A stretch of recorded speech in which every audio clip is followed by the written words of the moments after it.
What's up, everybody? Andrew here with some more games chat, and of course, co-host Kevin is here. Hello. And for this games chat, we're going to be talking about Elder Scrolls Online and our free-to-play game of the month, which is Warframe. Yep, Warframe. If you haven't heard of it, you heard it now.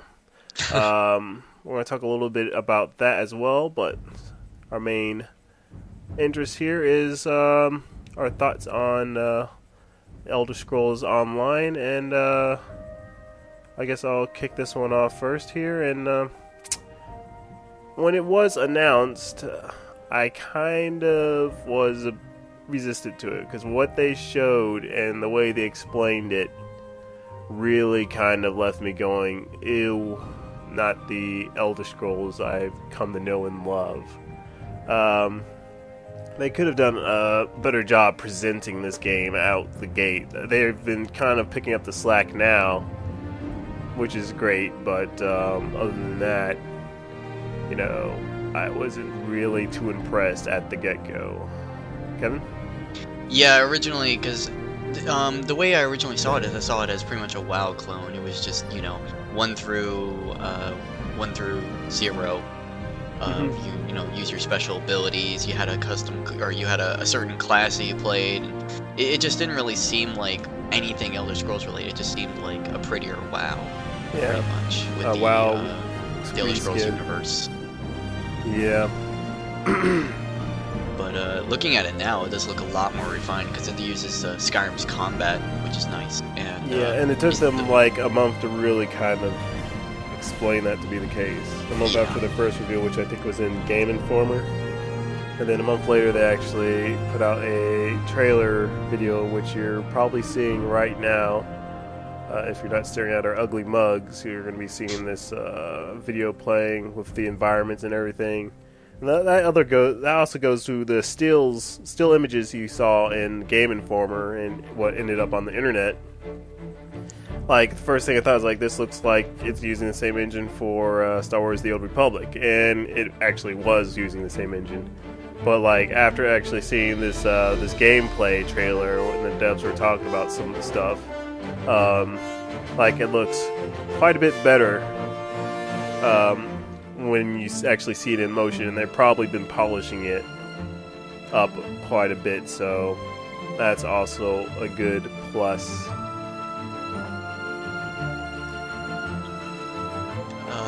Let me see here. Yeah, it actually looks like the combat's going to be really interesting because it's going to be Skyrim oriented. You know, like right-click block, left-click to, you know, use your sword or mace or whatever you have equipped. Yeah, and you're going to be able to sneak, and you're also going to be using the special abilities of your certain class. However, with each class, you're not limited to, okay, if you're going to be a wizard, you have to be, you know, cloth. Or if you're going to be a tank, or not a tank, but a warrior, you have to use heavy armor. You can actually still customize everything. You can be a dual-wielding, you know, light armor tank if you want to. You're probably not going to be as well off, but you can do that. And who knows, it might actually be a better strategy in the long run. You never know. It depends on how they balance things out. Yeah. But that's going to be really interesting, because now you're not going to see you might not see the average, okay, you know, clunking heavy tank that, you know, has taunting abilities, and that's pretty much it. You know, he's going to have actual abilities, and he may also, you know, be wielding medium armor so he can dodge a little more effectively or something like that. Yeah, it's hopefully it'll be a dynamic class customization, but not too customizable, because as we see with Guild Wars, it gets to the point you can, like, I'm sure if you take the time you can really kind of spec it to be specifically, but Guild Wars 2 really kind of made it kind of like to the point where you weren't really sure what kind of class you were. You were just kind of rolling with it. At least that's how I felt about it. Yeah. Sure, there's the mid-maxers had it all figured out, I'm sure. Oh, of course. It took me up until probably like what, 30, 40 or something. Well, early 20s to really realize how to play my character. Because I originally started as a necromancer, and I didn't know what I was doing. I had difficulty figuring out what to do, and so then I switched over to the archer, and then I figured that out a lot more easily. it was still, yeah, a lot. I had a lot to figure out. But yeah, speaking on classes, you will have the general MMO tropes in that regard with ESO. Your healer, tank, rogue, mage, hunter, all that's going to be there.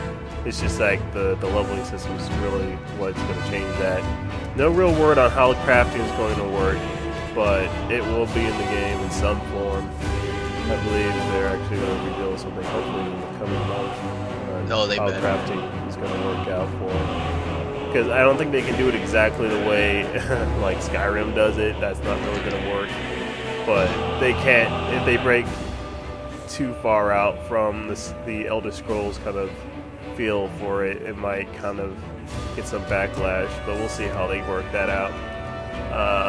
Most of the races are going to be playable. So, you know, from your elves to your humans and your humanoids that you can beat, Argonians, and orcs. All that's going to be there. Most of the provinces are going to be in the game, but one is not sure if it's going to be upon release. I think it's a pretty safe bet. Half of these are probably going to end up being expansions or content updates that may be free. Maybe, yeah. But it also depends on the payment method that they're going to be going about. Are they going to take the Guild Wars route, where they're just going to release a bunch of expansions and have no monthly fee? Yeah. Or is it going to be free to play, or is it going to be a monthly fee, which everybody hopes is not going to happen because they're not going to do too well? Yeah, the monthly fee thing never really works out at this point. It worked out in the past, but it's gotten to that point where it's either free to play or it's pay and then play. Pay to play. And yeah, I think the smart bet would be to go the Guild Wars route. Buy the game, you know, pay that $60 and no subscription fee, then live off expansions, and they will have plenty of things to allow them to expand upon with the Elder Scrolls universe. So that is no doubt the best bet for them. But we'll see, because they've been working on this game for who knows how long. And they probably were thinking subscription until they saw what happened in Star Wars The Old Republic.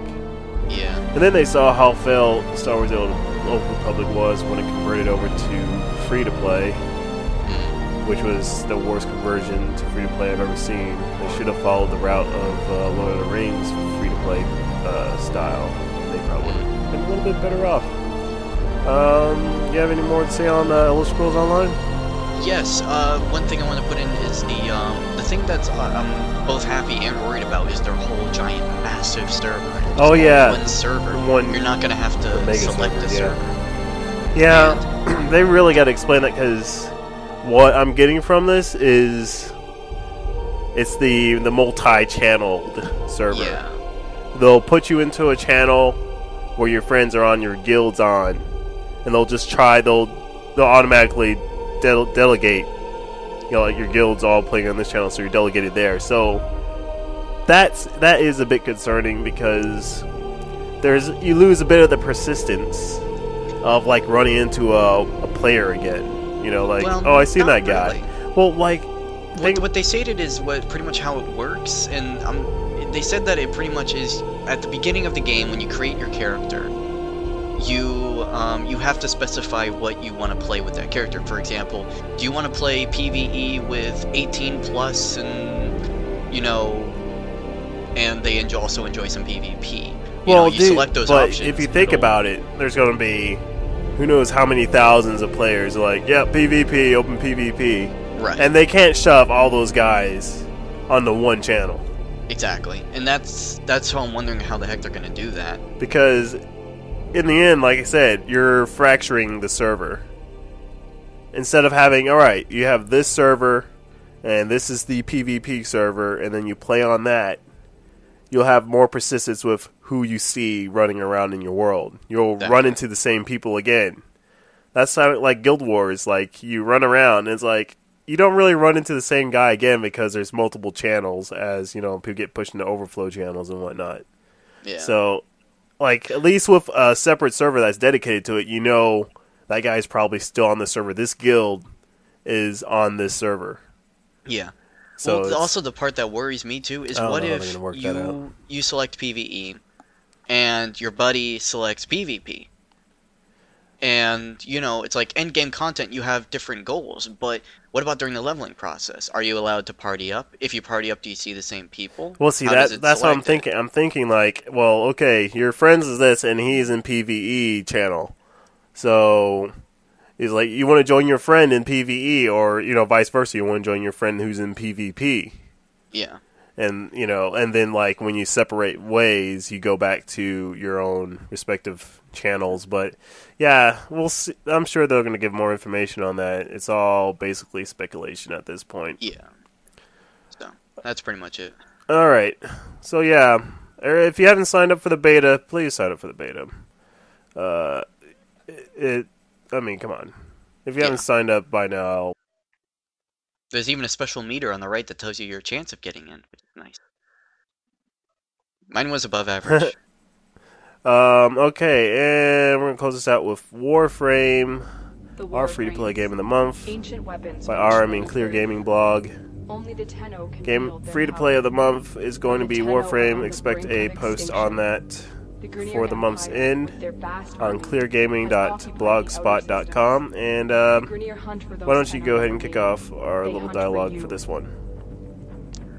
Well, what do you mean, just describe it? Yeah, why don't you just describe the overview for it, you know, give us the overview. Alright, well, initially, I mean, obviously it's 100% free to play, so which is awesome, because from the get-go you can you don't have to pay a dime, unless you want to buy into the beta.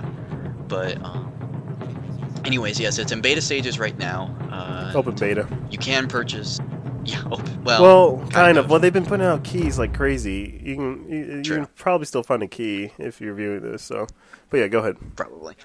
And yeah, of course you can still do microtransactions with Platinum, they call it. Which gets you some extra goodies. But the basic gameplay is it's a third-person shooter, and you get to basically pick from a wide variety of different characters who have different abilities, different weapons, and let's see here. There's multiple types of mods you can apply to your character and your weapons. Your weapons and character all level up separately. So you can have the starter guns, and you can continue to level those things up to a certain point. It really is like a fun game. Lasting value, not too sure on that front. It's kept us entertained for at least this month, and like the quality is very high compared to other free-to-plays. It's up there with like World of Tanks, War Thunder, and whatnot. Oh yeah. Very balanced gameplay, good graphics. Yeah, the missions you go on can get pretty repetitive. The environments can be a bit repetitive. But if you're looking for something to kind of keep you entertained for at least a good month, this game, no doubt, will do that. Especially since it's slapped the beta logo on it, you never know. They could also definitely, you know, put out another content update, which will expand the environments and stuff. Yeah, hopefully. Right now, these missions kind of are raids and attacks on ships in space. It can broaden from that to planets, though nothing's confirmed at the moment. But I'm pretty sure they're thinking about keeping the environments as fresh as the enemies are. There's multiple types of enemies you fight. It really does keep things interesting. They're smart enemies, and yeah, I just think of it as like a mix of the Mass Effect multiplayer meets Spec Ops mode, but like 4-player co-op. So it's really fun. If you haven't checked it out, I would implore you to go ahead and check that game out. You have anything else to say before we close this thing out? One more little thing. This game also has boss battles that have attack patterns, kind of similar to WoW, but it's not at all like WoW. But you know, you still have the attack patterns. That's my fun. Yeah, so you do have kind of like a raid element for certain enemies. Yeah. And like I think that one boss, the Jackal, was like a 30-minute battle. Yeah, that was crazy. Yep, that was crazy. Yeah, I think that will wrap it up for this games chat. Please stay tuned for more. You can check me out on Twitter at Radar11X, and Kevin, you're at Clouded Unknown. Also on YouTube, I am Radar11G, and again, Kevin, Clouded Unknown. Please like and subscribe this video. Check out the blog at cleargaming.blogspot.com. And hope to see you guys again on our next video. Later, everybody.